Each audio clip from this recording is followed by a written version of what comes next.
我都話我屋企一半嘅嘢係同佢買嘅，嗰啲日常用品啊，嗰啲鏗鏗有冇係？驚他答應去歐卡坤。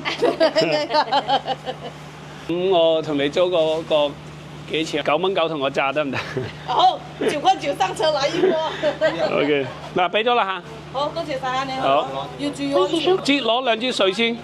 5蚊咁啊，咁貴個。係啊，佢發電㗎。攞1支得，慳得啊慳。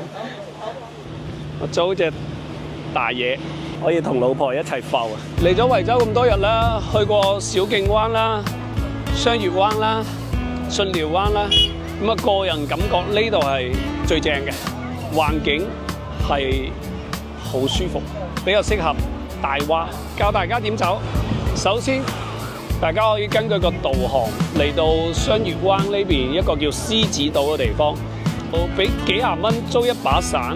配幾張凳，方便嗰啲大人啦喺度撩蛙啦。你睇睇啲小朋友一玩就係一整日啦，特別啱嗰啲寶媽咧帶蛙嘅，起碼有個太陽傘遮擋下啊嘛。關鍵咧呢度海風真係好舒服，海水好乾淨，沙灘亦都好靚。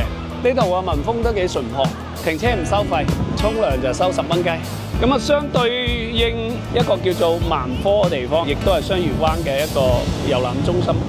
但係佢嗰邊咧就好似落餃子咁樣，人頭係密密麻麻嘅。咁啊，聽講嗰邊嘅水質就冇咁靚，沙灘都冇咁乾淨。咁而我哋呢一邊咧，你睇睇冇咁密集，咁啊環境咯喎，自己睇沙灘係咪好犀利啊？啲沙係咪好犀利啊？好乾淨，真係好乾淨。唔知點解佢哋稱之為獅子島咧？我估計下，大家見唔見到對面係咪好似一隻趴住嘅石獅子一樣嚇？呢個係我認為啫嚇，唔知係咪咧？完全唔係廣告，純粹個人分享。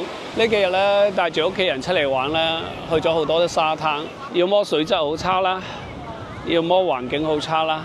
無論各方面嚟講，環境水質一啲都唔差，但係大家要注意啦。如果係帶住小朋友出去玩嘅情況下，浪有啲大嚇，建議一定要綁一個帶繩嘅水泡，畢竟玩水真係有啲危險性嘅。喺呢個暑假假期裏邊，祝大家帶蛙所有爸爸媽媽旅途愉快，辛苦啦！各位家長對於海上撩蛙咧，分享一個個人心得，帶住小朋友嚟嘅啦，一定要租一隻咁樣嘅雙人橡皮艇，咁然後咧將佢綁起身。將所有嘅小朋友救生圈咧串埋一齊，好似我3個化骨龍咁樣走嚟走去，而拖衫啱啱好，1家5口嚟搞掂，出發 ，Go Go Go！